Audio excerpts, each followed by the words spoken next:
Hello everyone, welcome back to my channel. तो आज की वीडियो में हम देखने वाले हैं एनसीईआरटी क्लास 10 का पॉलिटी, जिसमें आज हम देखेंगे चैप्टर 7 जो कि है outcomes of democracy.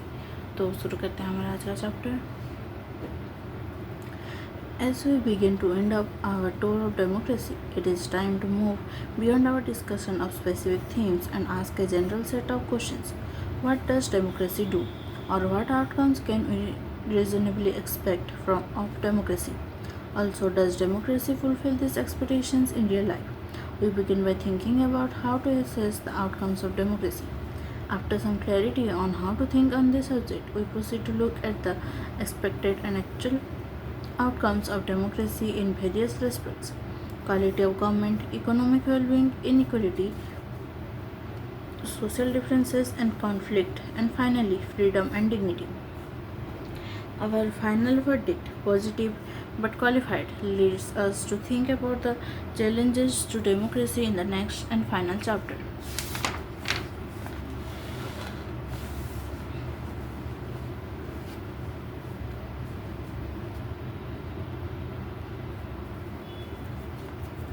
How do we assess democracy's outcome?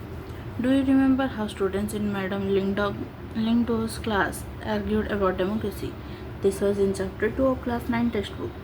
It emerged from that conversation that democracy is a better form of government when compared with dictatorship or any other alternative. We felt that democracy was better because it promotes equality among citizens, enhances the dignity of the individual, improves the quality of decision making, provides a method to resolve conflicts, and allows room to correct mistakes. Are these expectations realized under democracies? When we talk to people around us, most of them support democracy against other alternatives, such as rule by a monarch or military or religious leaders. But not so many of them would be satisfied with the democracy in practice. So we face a dilemma. Democracy is seen to be good in principle, but felt to be not so good in its practice. The dilemma invites us to think hard about the outcomes of democracy. Do we prefer democracy only for moral reasons, or are there some prudential reasons to support democracy too? Over 100 countries of the world today claim and practice some kind of democratic politics. They have formal constitutions, they hold elections, they have parties, and they guarantee rights of citizens. While these features are common to most of them, these democracies are very much different from each other in terms of their social situations, their economic achievements, and their cultures. Clearly, what may be achieved or not achieved under each of these democracies will be very different. But is there something that we can expect from every democracy just because it is democracy? Our interest in and fascination for democracy often pushes us into taking a position that democracy can address all socioeconomic and political problems. If some of our expectations are not met, we start blaming the idea of democracy, or we start doubting if we are living in a democracy. The first step towards thinking carefully about the outcomes of democracy is to recognize that democracy is just a form of government. It can only create conditions for achieving something. Citizens have to take advantage of those conditions and achieve those goals. Let us examine some of the things we can reasonably expect from democracy and examine the record of democracy.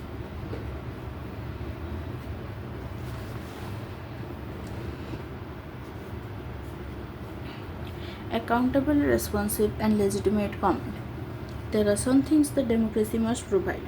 In a democracy, we are most concerned with ensuring that people will have the right to choose their rulers and people will have control over the rulers. Whenever possible and necessary, citizens should be able to participate in decision making that affects them all.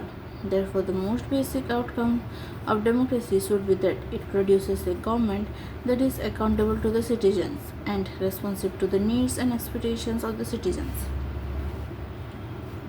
Before we go into this question, we face another common question. Is the democratic government efficient? Is it effective? Some people think that democracy produces less effective government. It is of course true that non-democratic rulers do not have to bother about deliberation in assemblies or worry about majorities in public opinion. So they can be very quick and efficient in decision making and implementation. Democracy is based on the idea of deliberation and negotiation. So some delay is bound to take place. Does that make democratic government inefficient?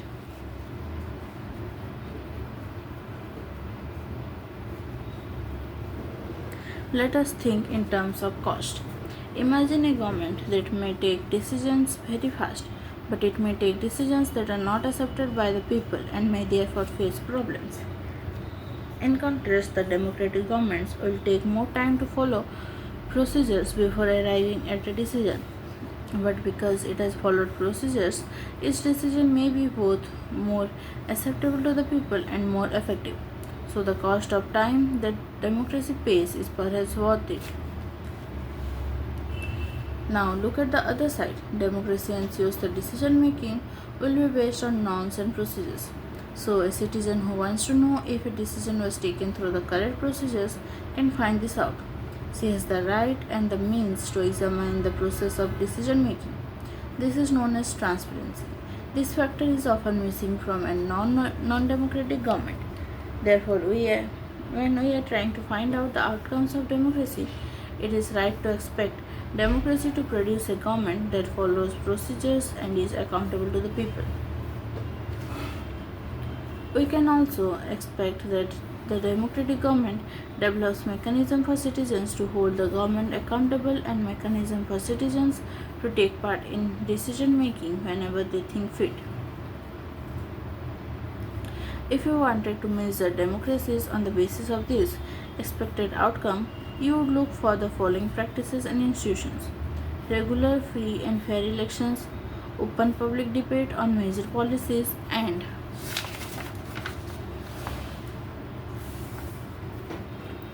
legislations and citizens' right to information about the government and its functioning. The actual performance of democracy shows a mixed record on this. Democracies have had greater success in setting up regular and free elections and in setting up conditions for open public debate. But most democracies fall short of elections that provide a fair chance to everyone and in subjecting every decision to public debate. Democratic governments do not have a very good record when it comes to sharing information with citizens. All one can say in favor of democratic regimes is that they are much better than any non-democratic regime in these respects. In substantive terms, it may be reasonable to expect from democracy a government that is attentive to the needs and demands of the people and is largely free of corruption. The record of democracies is not impressive on these two counts. Democracies often frustrate the needs of the people and often ignore the demands of a majority of its population. The routine tales of corruption are enough to convince us that democracy is not free of this evil. At the same time, there is nothing to show that non-democracies are less corrupt or more sensitive to the people. There is one respect in which democratic government is certainly better than its alternatives. Democratic government is legitimate government. It may be slow, less efficient, not always very responsive or clean, but a democratic government is people's own government. That is why there is an overwhelming support for the idea of democracy all over the world. As the accompanying evidence from South Asia shows, the support exists in countries with democratic regimes as well as countries without democratic regimes. People wish to be ruled by representatives elected by them. They also believe that democracy is suitable for their country. Democracy's ability to generate its own support is itself an outcome that cannot be ignored.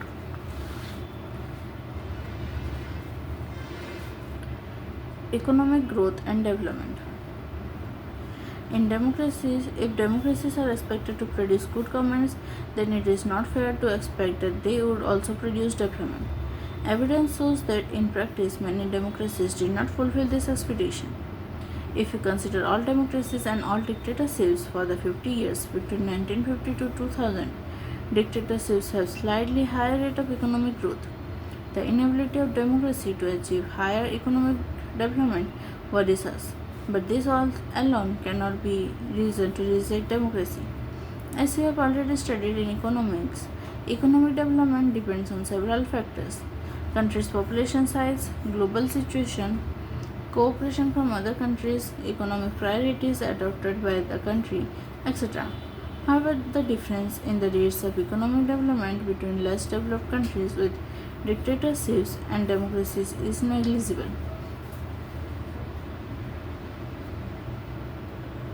Overall, we cannot say that democracy is a guarantee of economic development, but we can expect democracy not to lag behind dictatorships in this aspect. When we find such significant difference in the rates of economic growth between countries under dictatorship and democracy, it is better to prefer democracy as it has several other positive outcomes.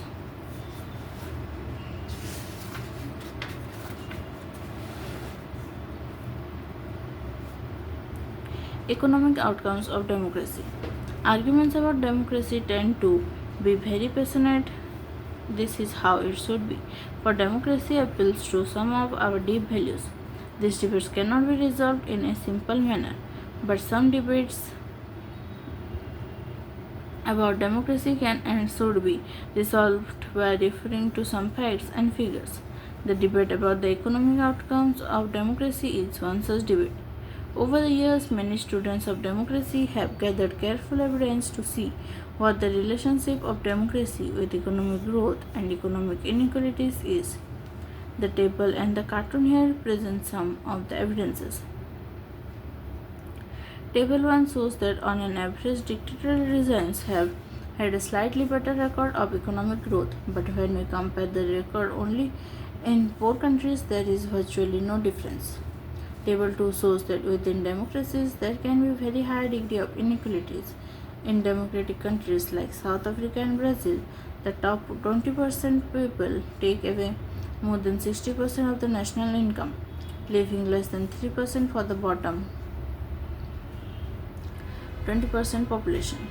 Countries like Denmark and Hungary are much better in this aspect. You can see in the cartoon there is often inequality of opportunities available to the poorer section.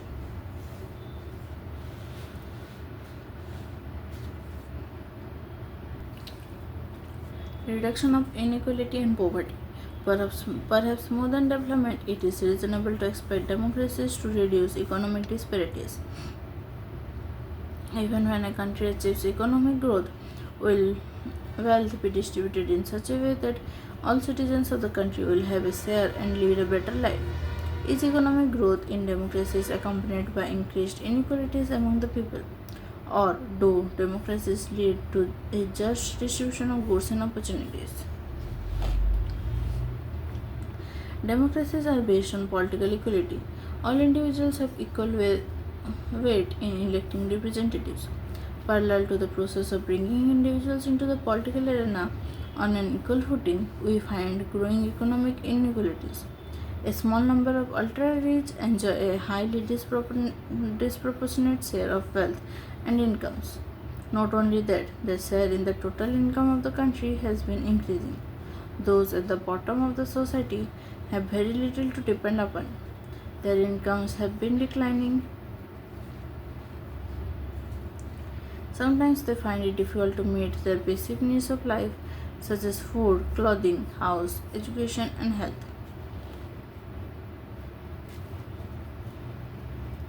In actual life, democracies do not appear to be very successful in reducing economic inequalities.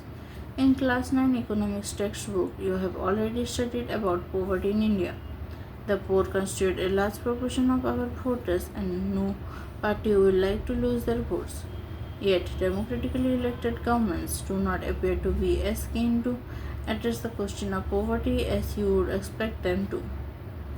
The situation is much worse in some other countries. In Bangladesh, more than half of its population lives in poverty. People in several poor countries are now dependent on the rich countries even for food supplies.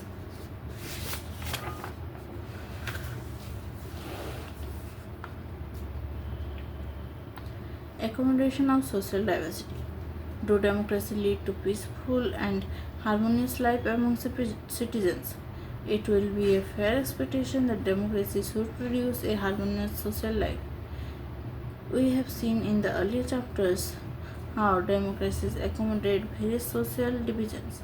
We saw it in the first chapter how Belgium has successfully negotiated differences among ethnic populations. Democracies usually develop a procedure to conduct their competition. This reduces the possibility of these tensions becoming explosive or violent.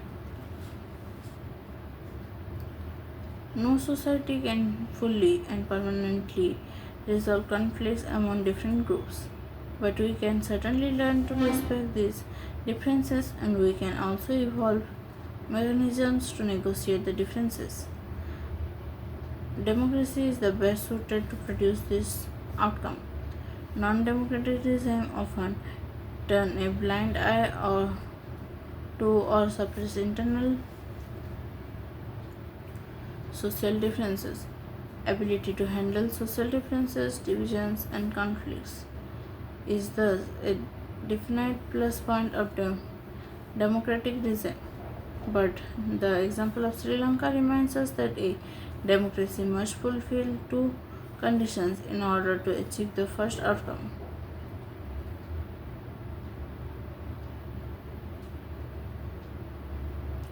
It is necessary to understand that democracy is not simply ruled by majority opinion.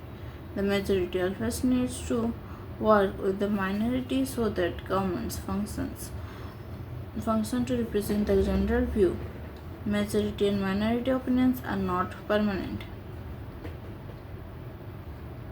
It is also necessary that rule by majority does not become ruled by majority community in terms of religion or race or linguistic group, etc.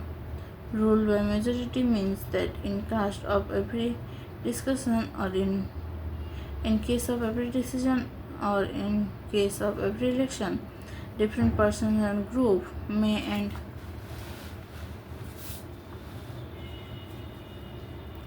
can form a majority.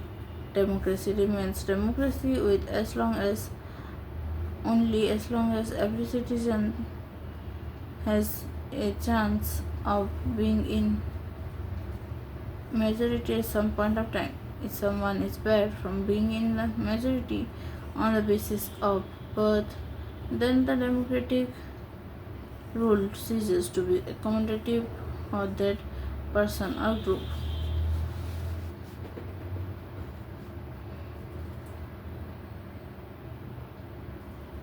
Dignity and freedom of the citizens. Democracy stands much separate to any other form of government in promoting dignity and freedom of the individual. Every individual wants to receive respect from fellow beings. Often conflicts arise among individuals because some feel that they are not treated with due respect. The passion for respect and freedom and the basis of democracy democracies throughout the world have recognized this, at least in principle. This has been achieved in various degrees in various democracies. For societies which have been built in long on the basis of the subordination and domination, it is not a simple matter to recognize that all individuals are equal. Take the case of dignity of women. Most societies across the world were historically male-dominated societies. Long struggles by women have created women sensitivity today that respect to and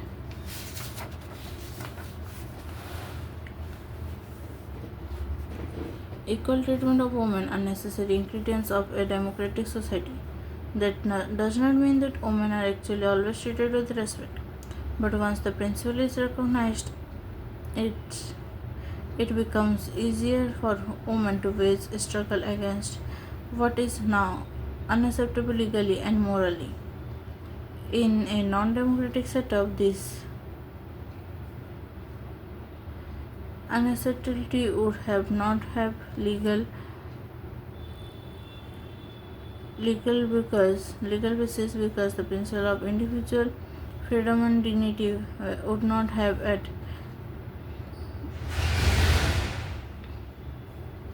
legal and moral force there. The same is true of caste inequalities.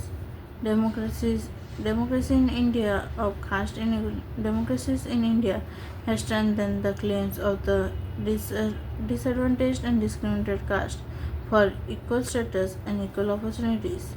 There were instances still of caste-based inequalities which amongst uh, inequalities and hypocrites.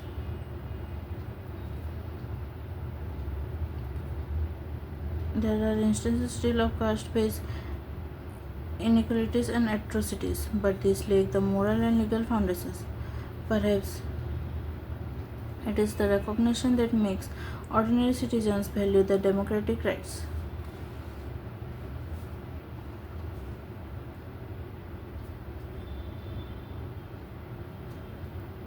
Expectations from democracy also function as the criteria for judging any democratic country. What is most distinctive about democracy is that its examination never gets over. As democracy passes one test, it produces another test. As people get some benefits of democracy, they ask for more and want to make democracy even better. That is why, when we ask people about the way democracy functions, they will always come up with more expectations and many complaints. The fact that people are complaining is itself a testimony to the success of democracy. It shows that people have developed awareness and the ability to expect and to look critically at power holders and the high and the mighty. A public expression of dissatisfaction with democracy shows the success of the democratic project. It transforms people from the status of a subject into that of a citizen. Most individuals today believe that their vote makes a difference to the way the government is run and to their own self-interest. तो ये है इस chapter का exercise और इसी के साथ हमारा आज का ये चैप्टर कंप्लीट हो गया है। तो अगर आप चैनल पे नए हैं तो चैनल को सब्सक्राइब कर दीजिए और नोटिफिकेशन आइकन पर क्लिक कर दीजिए ताकि आपको सारे वीडियोस के अपडेट्स मिल सकें। और अगर आपको वीडियो अच्छा लगे तो लाइक कर दीजिए, साथ ही अपने दोस्तों के साथ शेयर कीजिए ताकि उन्हें भी हेल्प हो सके। तो हमारा आज का ये सेशन यहीं तक था। Thanks for watching.